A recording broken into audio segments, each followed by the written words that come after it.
What's happening, everybody? I hope you're doing good. It's a beautiful day, very sunny outside. You can see that. Lovely day. It's summer. Yeah. Thank you very much for stopping by. You are appreciated, you know that. I see you watching us from all over the place. Thank you for coming back. Once more, before we start, we're going to do this. Okay? So we can push our video further. And again, if you're not subscribed, please do subscribe. I'm sure we're going to like each other. We are similar people, right? Okay, so today we're going to talk about Kenya. The Kenyan people have sued the British Army for something that happened a few years ago. A Kenyan court has ordered the British Army to pay compensation for the blaze which ravaged more than 12 acres of lands during a military exercise conducted by the British Army in Kenya. So they burnt the land while they were conducting a military exercise. This is something that happened 2 years ago. Now the Kenyans are adamant they want to be paid back for the damage caused by the British soldiers. Residents of central Kenya in Friday denounced a lack of compensation over a devastating 2001 fire which broke out during a British military exercise. Okay, the Kenyan court has ordered the British Army to pay compensation for the blaze caused by the unit, and this unit is based near the town of Nyuki, some 200 kilometers away from north of capital. So fellas, once again, you need to ask yourself a question. I mean, what is the British soldiers, the British military doing in Kenya? It's 2023. Okay, what is the military of Britain doing in Kenya? Okay, the British has kept roughly 200 soldiers and personnel permanently in Kenya since the country gained independence in 1963. What does that mean to you? Okay, Kenya was colonized by Britain. That's why they speak English. Most countries that speak English today in Africa, except from Rwanda, have all been colonized by the British. So when the Europeans come to Africa, they will take over a country and they will impose their language. Same for the French, same for the Portuguese. Kenya was colonized by the British. But since 1963, where Kenya officially gained independence, Britain left 200 military permanently in Kenya. Is that independence for you? They have a training camp for soldiers that provides anti-terrorism training around 1,000 Kenyan soldiers to fight against Al-Shabaab in Somalia, supposedly. Is this really for anti-terrorism? Or this is just a way, we have our soldiers here. If you don't do things the way we want, we can operate very quickly, we can very swiftly do what we want to do to any country in Africa because we have a base here. Why don't the Kenya have military in Britain if it's for friendly purposes? Okay, let's say Kenya and Britain are friends. Why don't Kenyans soldiers are based? Why aren't they based in Britain? Doesn't make any sense.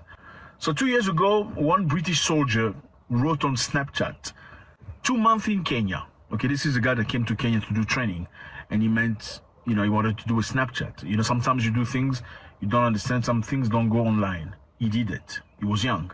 He says, 2 months in Kenya later, we've only got 8 days left. It's been good. We've caused a fire, we killed an elephant, and I feel terrible about it. So what's happening here, fellas, is that the British soldiers were accused of doing drills using chemical weapons in Kenya. That's white phosphorus.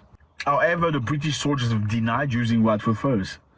Adrian Well noted that the story is misleading and the British Army only uses white phosphorus in controlled environment.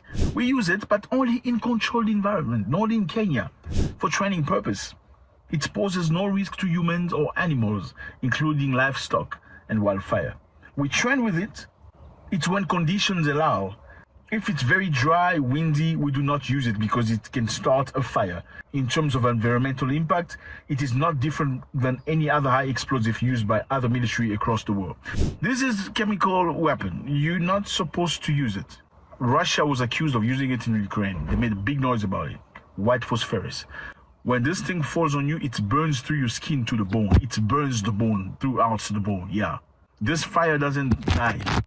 The fire goes ablaze. The fire can burn under the water using white phosphorus. So the British Army were accused of using white phosphorus while doing training drills in Kenya. And this therefore burnt a big part of the land. It completely destroyed the land, killed some animals ran away, destroyed the land. And 2 years later, farmers working on those lands are unable to produce from the land because the land has been destroyed and contaminated with chemicals.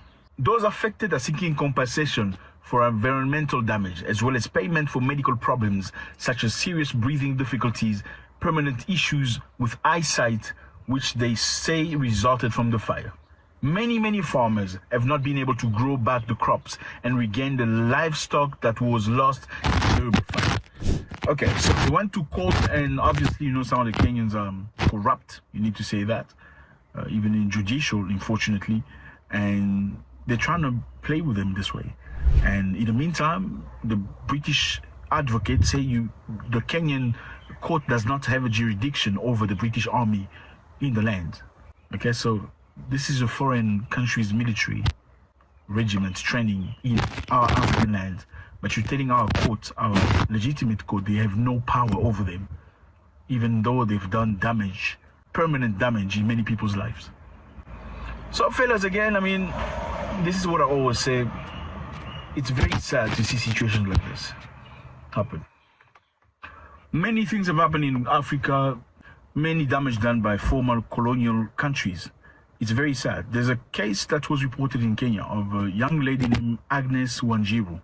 I don't know if you know it. If you're from Kenya, please confirm.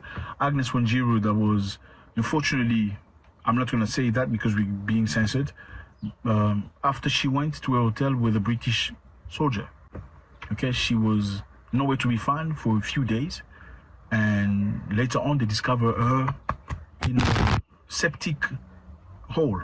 Yes, in a septic hole. So basically, she went to the hotel with this British soldier, and for some reason, apparently jealousy, that's what we hear, she was and thrown in a septic.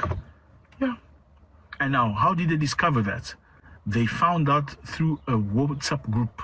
There was a leak of WhatsApp group of British military who were talking about that very specific hotel. So somebody took a picture of the hotel and say, if you know, you know, with a sore throat emoji, like somebody was being, if you know, you know, and somebody writing septic hole.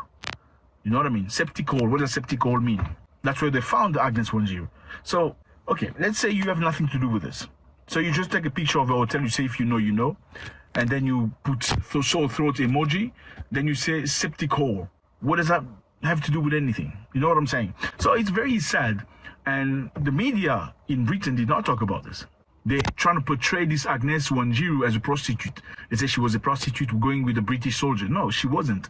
Her family says she was just a normal girl that fell in love with a British soldier. I hate to say this. Many of our sisters in many places in Africa, I don't know why you're so obsessed with Europeans. I don't get it. Many unfortunately feel like our brothers have been terrible, so they're going to find love with Europeans. It's much better with them. There's no drama. Not understanding that everybody's not the same. You know, some of these people live their life there. They come for a while. They don't give a continental about who you are. It's very sad because the thing is, the truth is this.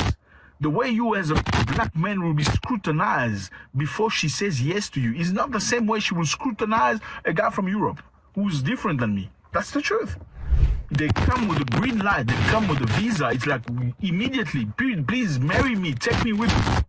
I don't know what this is. It's very sad. It's like they don't do any wrong. They're just perfect. It's you the problem. So we're going to them. And it's very sad to see such a beautiful life, young life. I believe she was 21 years old at the time when she disappeared. And they couldn't do, you know, I can't say the words because you're going to be, because was already starting to, you know what I mean? Thank you very much, fellas. It's always a good pleasure. I hope justice will prevail and these people will be, I know it's not possible to give them things that were taken away from them, but just a level of respect to recognize, acknowledge their pain and also give something back. God bless.